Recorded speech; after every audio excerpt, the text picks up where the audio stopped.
LER?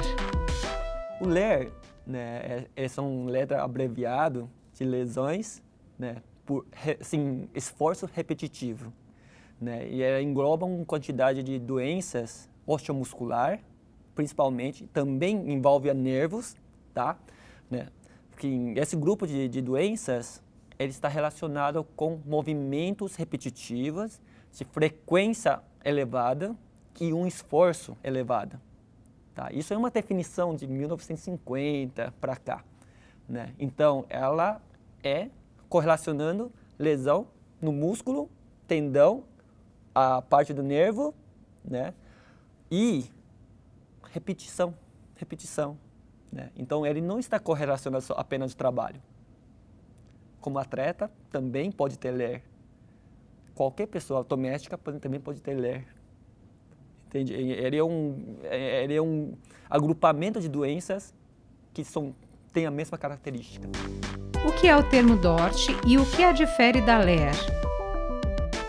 Bom, o termo DORT, abreviação de doenças osteomuscular relacionado ao trabalho. Então, o próprio nome já me fala, doenças osteomuscular ligada ao trabalho. Certo? Então, na verdade, ele foi engrupado junto com LER por causa do INSS, na época de 1980 e poucos, 86, criaram essa visão de que a DORT, né, para auxiliar a classificação das lesões causadas nas indústrias, nos trabalhos. Né? Só que ele tem a diferença com LER, é que LER não é necessariamente ligado ao trabalho. O DORT é necessariamente ligado ao trabalho. Ambos constituem um grupo de doenças ali que são muito utilizados hoje no INSS, no trabalho, né, assim, na medicina do trabalho. Quais são os tipos de LER? Partindo de definição, né, se é uma lesão osteomuscular ou nervos causado pela repetição e esforço. Então, podemos imaginar, tendinite do ombro, bursite no ombro, né? Podemos imaginar epicondilite lateral e medial. Podemos imaginar a compressão de nervos ulnar, compressão de nervos mediana. Essa compressão o nervo mediana a gente chama síndrome de túnel de carpo. Muita gente tem, né?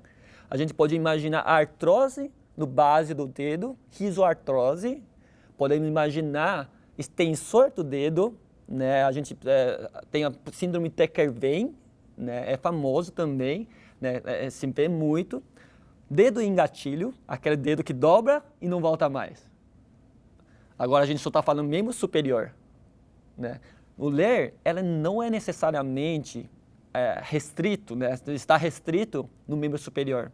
Podemos pensar cervicalbraquialgia, aquelas pessoas que ficam fixando a cabeça na tela, no trabalho, no computador, pode acontecer, né? Lombalgia, por repetição, né? Então, podemos pensar em várias situações que houve a repetição, houve o esforço que comete osteomuscular, principalmente. Qual é o tipo mais frequente de LER? Campeão no ranking, né, que vai de acordo com gênero, vai de acordo com tipo de trabalho, né, tipo de atividade. Okay? Observa-se muito nas indústrias, né, lesão, tendinite no ombro, né, bursite no ombro e artrose no ombro.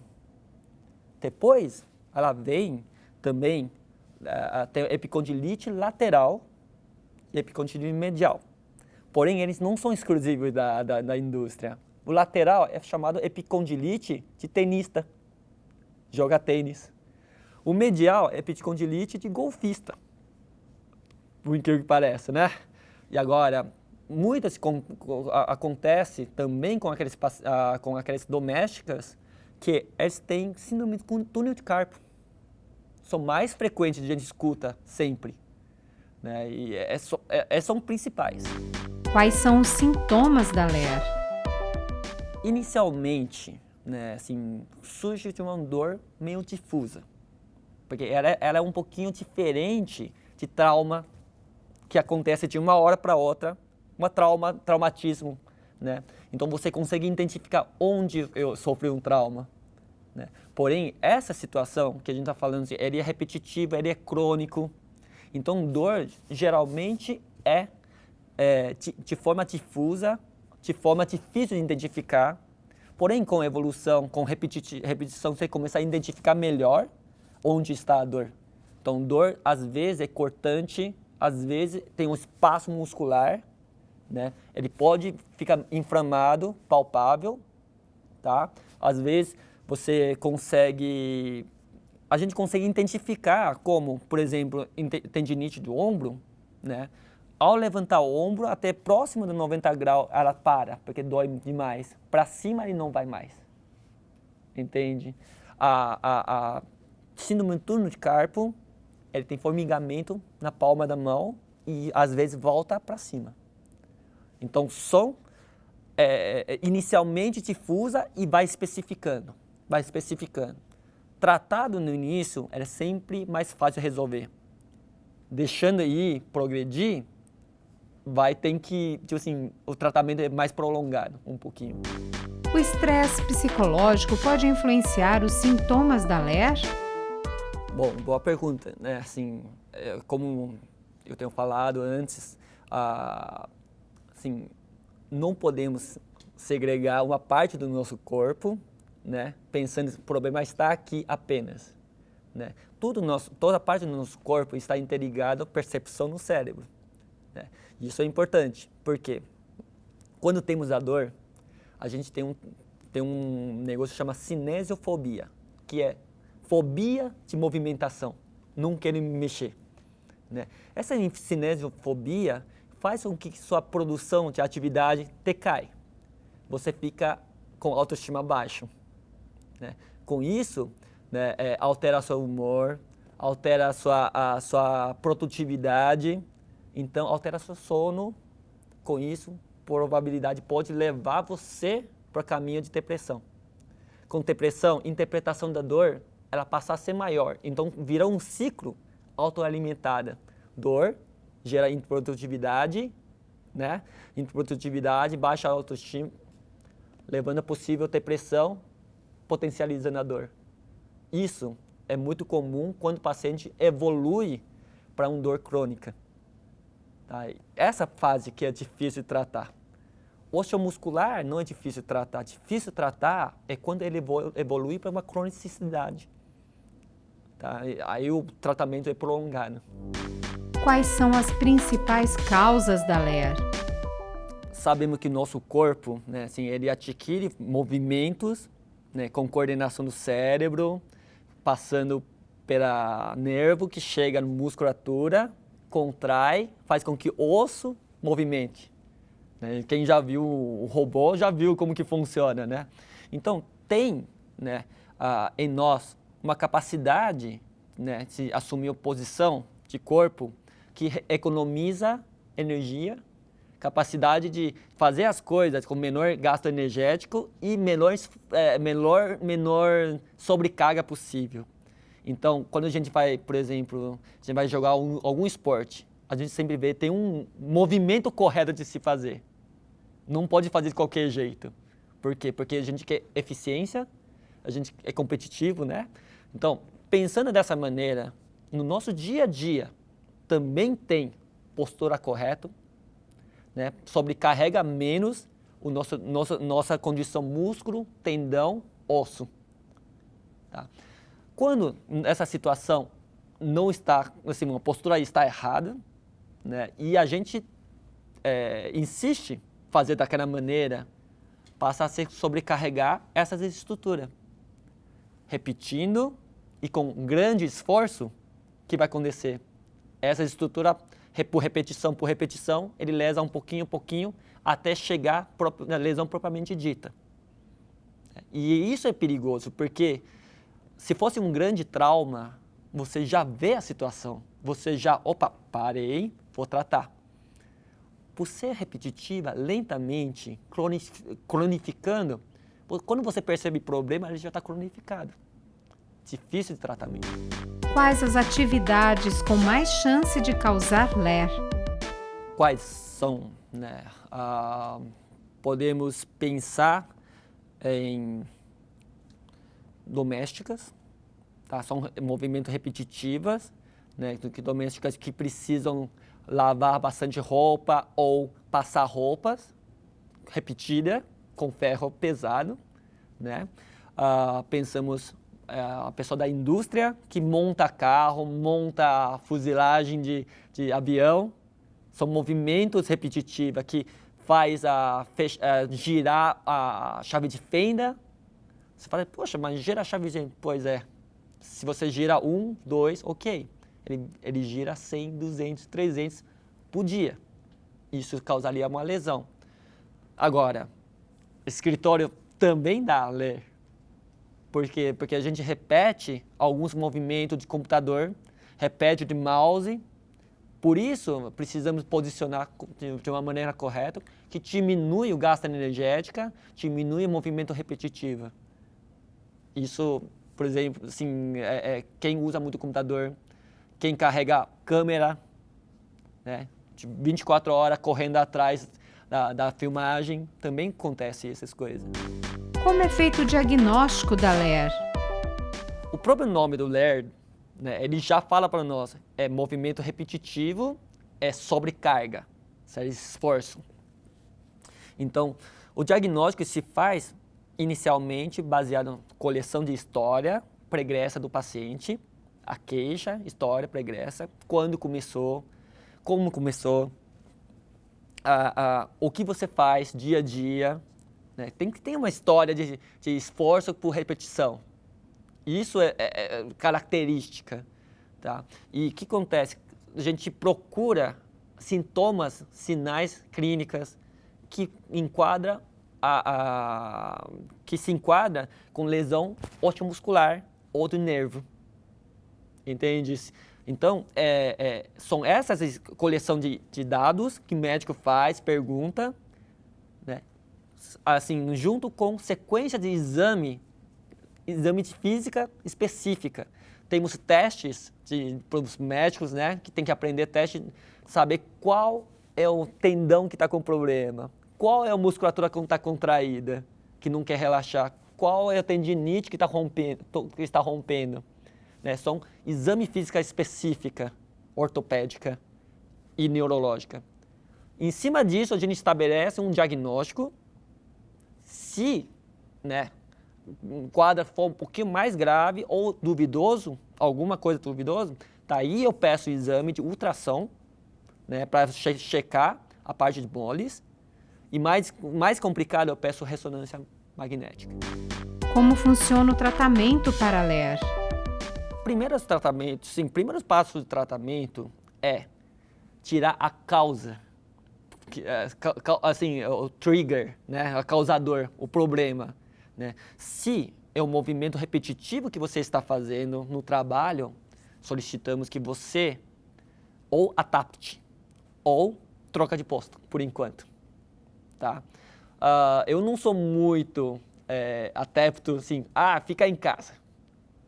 Eu sou mais adepto a adapte, a troca de posto nesse momento, né? Parando a causa provocador, né, da lesão. Depois disso, a gente inicialmente entra com anti-inflamatório, né, analgésico. Muitas vezes eu prefiro começando com crioterapia, né? Se ele é mais agudo um pouquinho, eu prefiro um crio. O que é crio? É gelo, é frio, né, para reduzir a inflamação local. Né? Com isso, reduzindo, eu posso diminuir a inflamação e começar a trabalhar na parte de movimentos nele. Dependendo da gravidade, né, da lesão, existe algumas terapias que podem ser feitas, né, com injeção, com procedimento minimamente invasivo que auxilia né, a recuperação da lesão o mais rápido possível. Mas nada disso foge de fisioterapia. Tá? Por que não foge? Porque eu preciso... Lembra aquela história que eu falei da cinesiofobia? Eu preciso que ele volte a movimento. Então, fisioterapia é imprescindível. Tá? Esse é o princípio de tratamento. Tá? Usamos muitas vezes para descansar, para posicionar o membro em posição correta e relaxada, usamos órteses. Já ouvi aquelas a luva que posiciona para assim, posiciona neutro para descansar. Essas são chamadas órteses, né? Que ele ajuda bastante, principalmente noturna, para dormir. Para de sentir formigamento, são ótimos. Como podemos prevenir a LER? Junto com o surgimento do LER-DOT, né, na história, né, surgiu o estudo de ergonomia, né? Porém, a gente tem um grande problema assim, com estudo de ergonomia, porque, por exemplo, na indústria, né, um posto de trabalho foi checado pelo ergonomista, né? Bom, altura bancada, altura de maçaneta, para que não haja lesão. Porém, eu tenho 1,86 m, meu colega tem 1,60 m. Está fora do padrão, nem para mim, nem para ele. Nós dois está fardado até essa lesão. Porém, como que vamos ajustar para isso? Então, isso requer muito, né, a visão individual da cada pessoa, né? Você fala, olha, você tem essa biofísica, né? Sua aporte física é assim, o seu trabalho vai ser dessa maneira, né? Não sei se eu vou fazer um exemplo mais fácil. São José é uma cidade de bicicletas, cheia de bicicletas na região, pessoal andando, pedalando rápido mesmo, aquelas bicicletas de competição. Existe um trabalho de pessoa que ajusta banco de bicicleta, pedal de bicicleta, altura e inclinação, para cada pessoa diferente, evitando que tenha lesão durante pedalada. Isso deveria ser feito para cada um de nós, seja no escritório, a altura do banco, a altura do screen, né? A altura do painel, né? Assim, a gente vai ver computador, a altura digamos, maçaneta que vai girar. Tudo isso você tem que calcular para cada pessoa, ajuste, né? Isso previne a lesão de LER-DOT. A gente diminui o esforço, tá?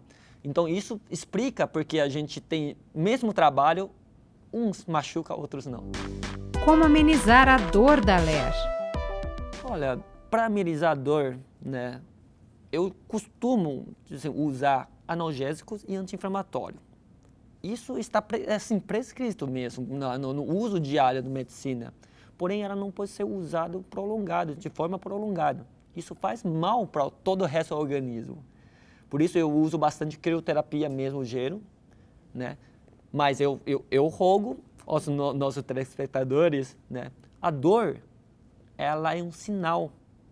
É um sinal de alerta.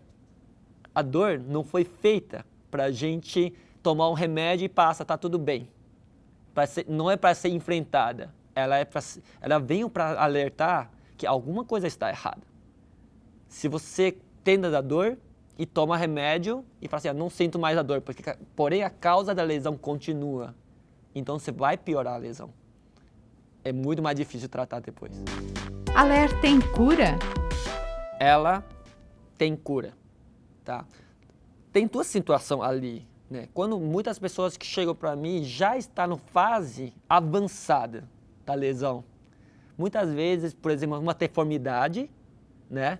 Uma vez rompimento de tendão, né? A deformidade, digamos, a articulação está deformada. Nesse momento, ela é curada via cirurgia, né? Agora, antes dessas rupturas, essa deformidade, tem tratamento, né, de mais conservador. Assim, a LER, hoje em dia, ele tem mais um padrão de tratamento muito efetivo. tá? Ele não é difícil de tratar. Porém, precisa de persistência. Por quê? Tem que ser intencional. Intencional de que eu tenho que mudar a atividade que eu estava fazendo. Eu tenho que modificar o que eu estava fazendo. Né? Eu tenho que fazer exercícios de fortalecimento, de alongamento. Isso tem que ser intencional. Terapeutas, médicos não conseguem fazer por você. Indica. Agora, você vai ter que modificar seu ambiente de trabalho para que você tenha sucesso na reabilitação.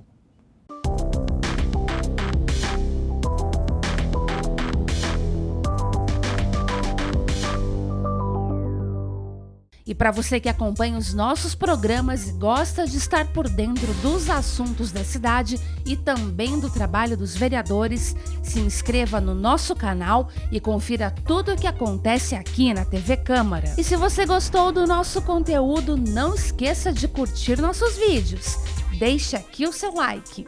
Deixe o seu comentário e ative o sininho para ser avisado de todas as novidades.